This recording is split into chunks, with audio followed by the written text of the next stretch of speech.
Hi guys, Joe from Prepper in the Woods. Today we're looking at the Elk Ridge Bushcraft knife.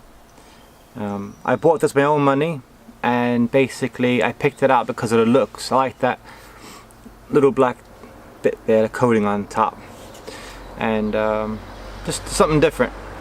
The handle feels really well, no hot spots. The screws are embedded so they don't stick out or anything, which is nice. It doesn't affect my fingers, don't feel it or anything. It's a full tang knife. It's 10.5 inches overall. The blade's 5.3 inches. It's 4.5 millimeters thick. It's 440 stainless steel blade with a satin finish with a black crackle spine. I never had that before. Black fiber handle. Includes a fire steel striker, includes a sharpening stone. The sheath is 1680D nylon sheath with paracord. So the sheath's okay. I mean, for under 20 pounds you're paying for the blade more than anything. But I'll talk about this later on. Now we're going to do some testing with this one, some basic bushcraft stuff with it. And again, made in China, so we're gonna test that out as well. But yeah, let's get started. I think it's nice. It looks nice. I just like the way it looks, and there's no jimping. Another plus for me. I hate jimping. But yeah, let's get started on this.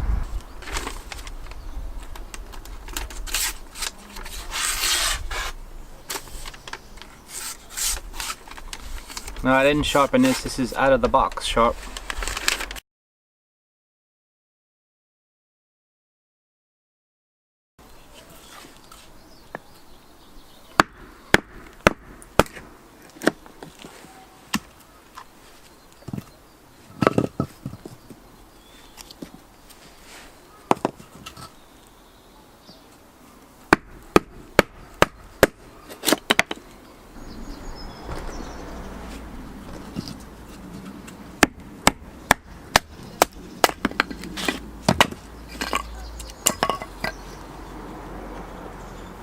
Alright, that's all on the battening now, so you can calm yourself. Obviously if I had an axe, a saw, a hatchet, anything else, I would have split wood with that.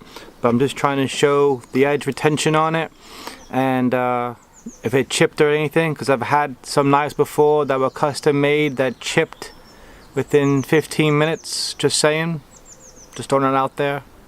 You know, but this is made in China and it didn't chip. So it's good so far, but let's do some more bushcraft stuff.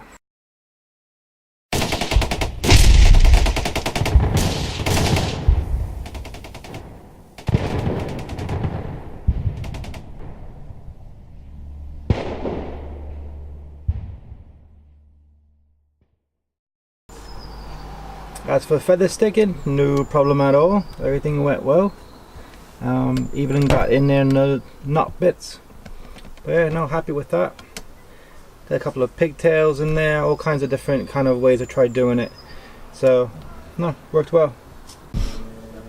Right, let's just do a quick spine test on this knife. Oops.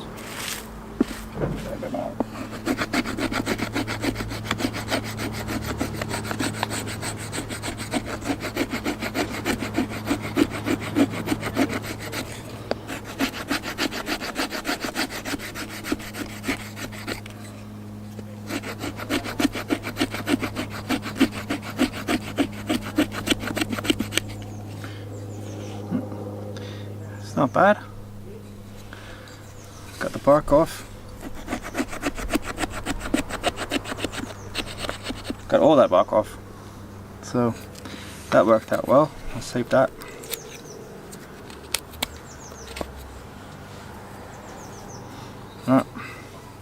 Now the thing I'm worried about is the ferro rod, because this has a coating on it and I don't feel a spine on it. But since I've been doing that just now, I think I took some of the coating off, which might actually help with the ferro rod. So we'll see with that, how that happens. But let me just see, get my bit more waxwood in this. Yep, you can see the different color change here.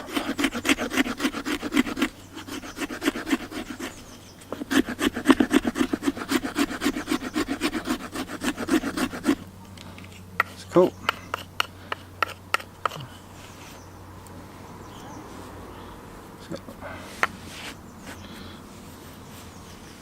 So that's all right, and then you can see here a little bit of the coating come off. But alright, let's just see ferro rod.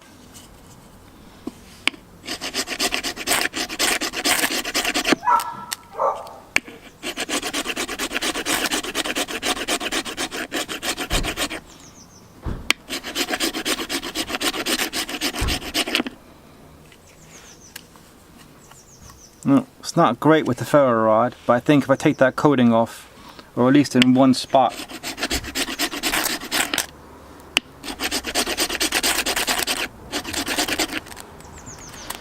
I managed to do the fire. But like I said, there you are, is the, yeah, cool. So I think if you just maybe foul off one spot there, you'll be okay. But I still managed to start a fire, so won't count as a total fail.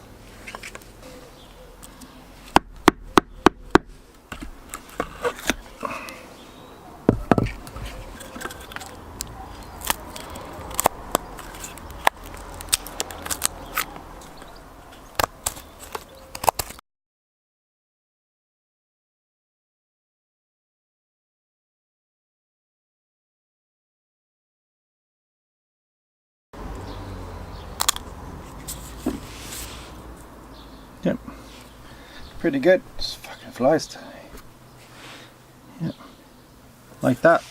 Right, so here is the Sheath 1680D nylon, and it does have a little clip here in the front. But the thing is, I'll show you in a minute. You get nice little ferro rod, nice little striker, and a little sharpening stone. Right, but this here, if this had a, like more of a lip on top, I would have liked that a bit more, because when you put stuff in there, there's no adjusting it really. I mean, if that's all you're going to put in there, either make this a little tighter on it or a little bit wider. That would have been a bit better. Only because I'm worried about, you know, stuff, the rod could fall out, and there's like no point of that then. I mean, even the sharpening stone fits through the side. Like the two items that it comes with, both could fall out of the sides. Maybe make that a bit wider. There's a little bit of a plastic liner inside for it, for the blade there. I wouldn't say it's heavy duty, but it's something better than nothing. Get a little snap closure there on the back. You have a Velcro, a little bit of paracord in case you want to tie on your leg. And it has two more Velcro straps there in case you want to wear it across your belt, I'm assuming. But yeah, so the Sheath's, you know, nothing to brag about. But let's get to the survival bit. Now, let me just change the angle so it's a bit better. Right, so something else you have here is this, the handle. You can see the full tang there. Right, but what you also have is, if you use the striker here, and if you put your finger on the other side of the screw, and do this behind the camera, you can undo the handle, which is nice. So let me just do that now. And not lose the screws.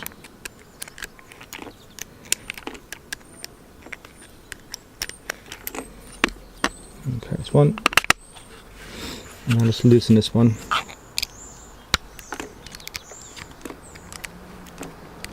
So I don't think it was a coincidence that the ferro rod flathead here fit that, not exactly. Right, so in the handle you have a little compartment here, and you have a little bit of extra survival kit. So what you have in here is 3 matches, a little bit of thread, and 2 needles in there. So I would take that out and put something else in there. Maybe I'll do another video on that, but yeah, but I just want to show you what the handle is. That's how the handle looks. So very skeletonized. It makes it a bit lighter. Okay, so worst case, you lose the screws, you could use a paracord wrap. You get plenty of points to do that. But just want to show that extra bit. Okay, so first impressions and final thoughts on this. Under 20 pounds, I think I paid 17 or 19 pounds for it. I think for under 20 pounds, it's a good knife. It did everything I wanted it to do. It, you know, besides a little bit of coating there that would come off anyway. You could fix that easily with a file. I'm not too worried about that. The handle had a little survival kit in it. I've seen other knives similar to that. Well, not, I wouldn't say similar. I would say in a $400, you know, price range, have that kind of similar handle on it with survival kit. Sheath. If you want to keep the sheath, I would say make that a little adjustment on the nylon here. Maybe take that one off and put your own on of a bit wider, or just add a bit more fabric to the side here. But that's optional if you want to use that or not. I mean, it wouldn't be too hard to make a kydex of this there. So, but again, I'm happy with the handle. Feels really nice. No hot spots. The blade held up. There was no chipping on the edge. There was, again, this is factory sharp. I didn't sharpen this, so I'm sure if I sharpened it a bit more, I'll get better results on some of the tasks today. So, you know, got a little lanyard hole there. I know. So like I said, 20 quid, happy. I bought it from Blades and Bows. I'll put links, description box below. If you're interested in that, like I said, this is a different type of knife. Just try something different. Other things I'm in the works, I'm trying to mod a Mora. The Mora handle is ridiculously tough. It's been taking me quite a while to chip through that. I didn't know it was 3 layers. But I put pictures up on my Facebook group, Prepper in the Woods there. So check it out. And it's basically I think it was a robust, I think it was. And the rubber, then there's another plastic bit, and another one underneath it. It's ridiculous. But yeah, check that out. I'm also on Instagram. Again, links below. Let me know what you think of this knife. Again, held up well. You can see, besides what I filmed, I have mucked about with this today. But no, it's going good. Thanks guys for watching. If you like these videos, please subscribe and check out links below for this knife and my other links. Thanks guys for watching. Catch you next video. Bye.